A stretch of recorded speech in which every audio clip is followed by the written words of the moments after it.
Jacques, do you make burgers at home? Oh, yes. Yeah, what do you I have like a great to do? burger. I mean, the best burger is done with the shoulder. What is that part? You know, my name. I tend to forget name.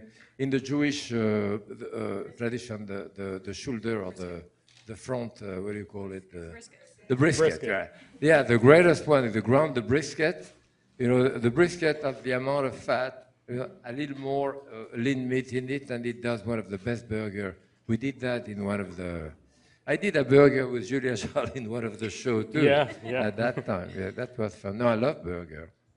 I love everything. You can see. Well, do you find? I know that you're still insanely active, and you are teaching, and you are creating menus all the time. Have you noticed that through the years, are the trends shifting more rapidly than they were before, or are you seeing like Asian cuisine one year, or ingredients that come and ebb and flow? What do you see? What are you seeing now that you think, oh, that's interesting? I didn't see that last year. It's amazing. I mean, in New York, there is 24,000 restaurants. Yeah. I live in Queens years ago when I worked at Howard Johnson, and I went back to Queens a couple of years ago. They did a thing with me. The amount of Asian restaurants, Laotian, Cambodian, different, of course, Chinese, Japanese, and so forth, is just amazing. And the price, really low. Brooklyn is amazing too. I mean, now it's not only Manhattan, but it's exploding at a speed at which, frankly, as a professional chef now for 70 years, I mean, I left home in 1949, and home was a restaurant, so anyway. But I think that I don't know anything about cooking. Sometimes I go, it's true, you know. I mean, Wow. things which come out, the restaurant.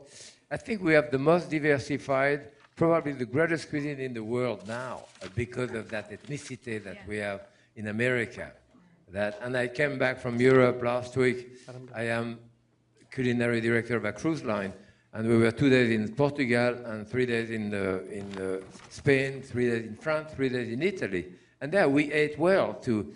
But the diversity, you know, the ethnicity and the thing that we do here is kind of unique to this country and exciting. It's beautiful. Yeah.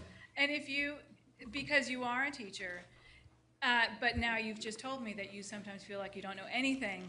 If you were to go to a country and find the master of that cuisine, is there a cuisine that you would love to immerse yourself in that you feel that you don't, that it maybe isn't in your Anywhere that I've been, you know, you cook with anyone. You know, the simple people who cook in the street, you know, and you go to Vietnam and stuff, you have a po, one of those soup, or anyone, you will learn something if you keep your mind open. You know, you always learn with anyone you cook with, whether professional or no professional.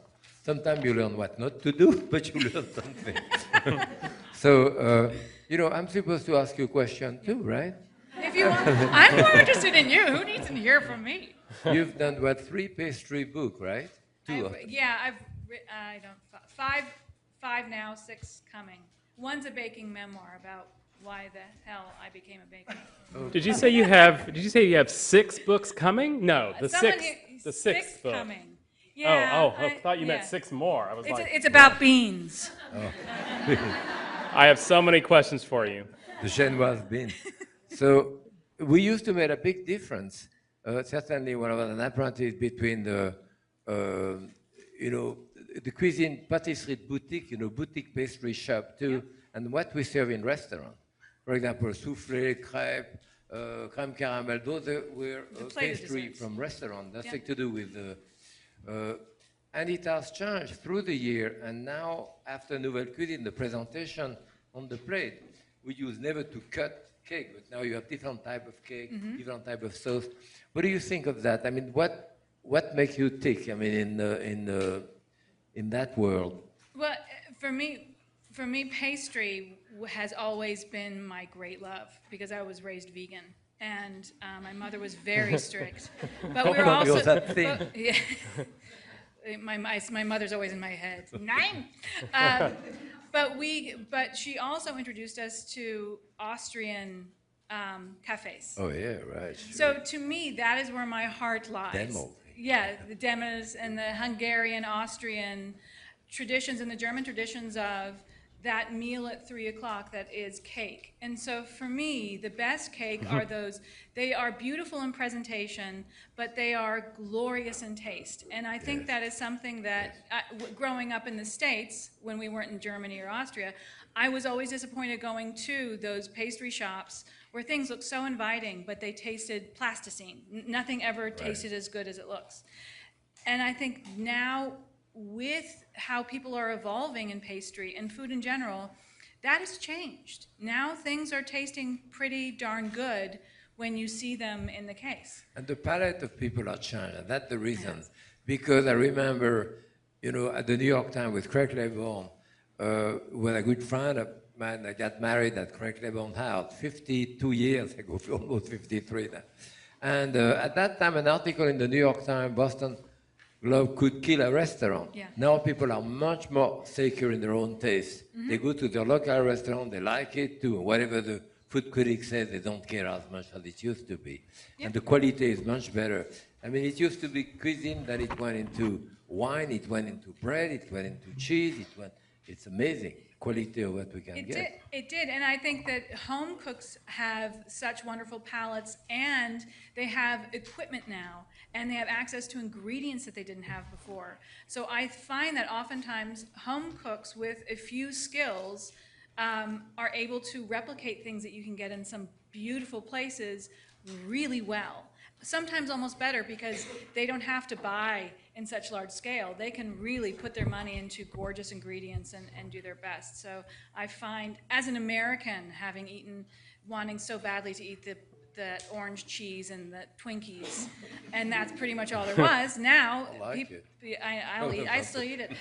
Now people are coming out with and then we have wonderful teachers like you and Dory who have led the path, so that we are able to replicate these gorgeous things at home. I have a series of very quick questions for you two. Mm-hmm. Oh. You will decide between the following things. You will tell me which you prefer. Pressure cooker or slow cooker? Pressure cooker. Yes. Pressure cooker. Cannellini beans or navy beans? Any beans. Any bean that you tell us, because you're the bean master. Braise or roast? What? Braise or roast? Oh, braise or roast, both. I mean, it's totally different. You have to choose. One is liquid, the other. You have to choose? All right, braise. I can read it. Yes.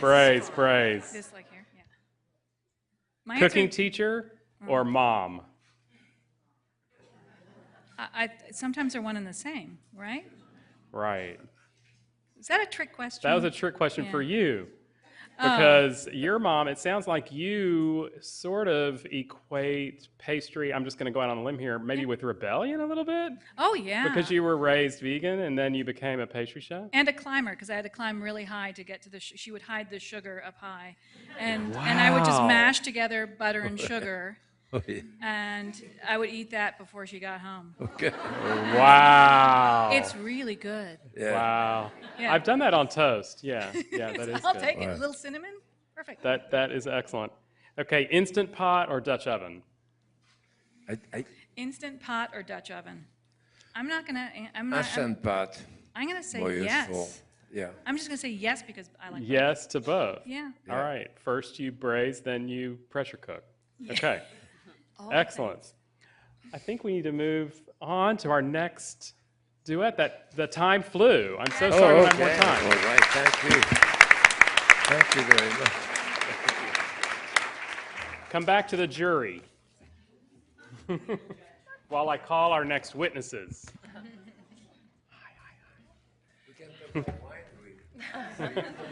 Bring your wine. Bring your wine.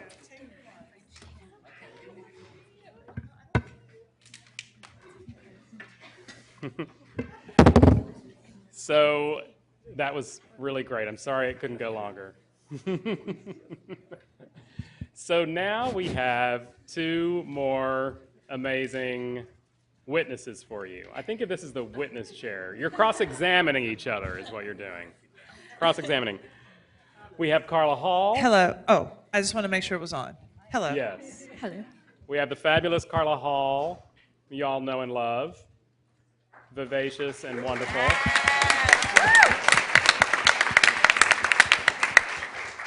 And we have the wonderful Molly Ye, who's lighting up Hello. screens.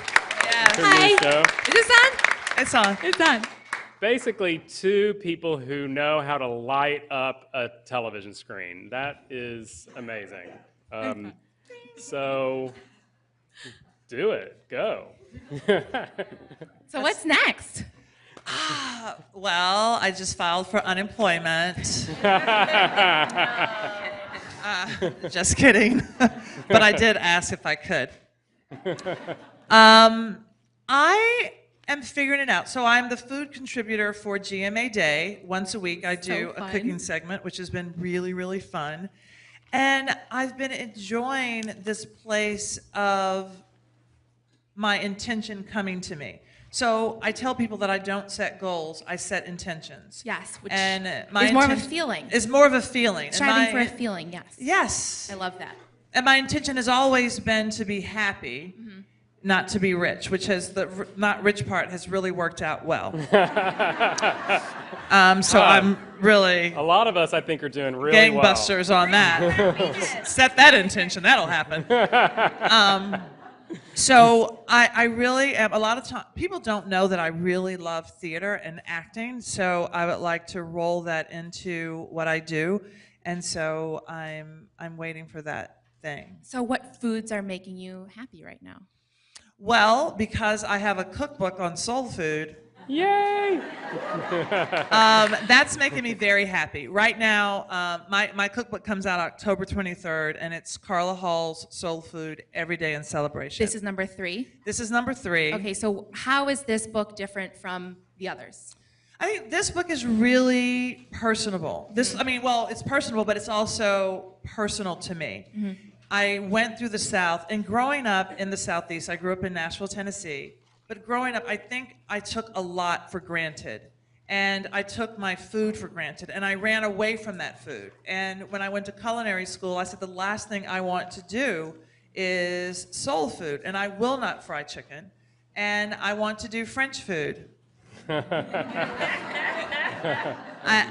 So I was looking at sauces rather than some of the things that we would do in soul food, and so I came back to that. After this trip through the South, I fell in love with soul food again, and I'm very proud to say that I love soul food.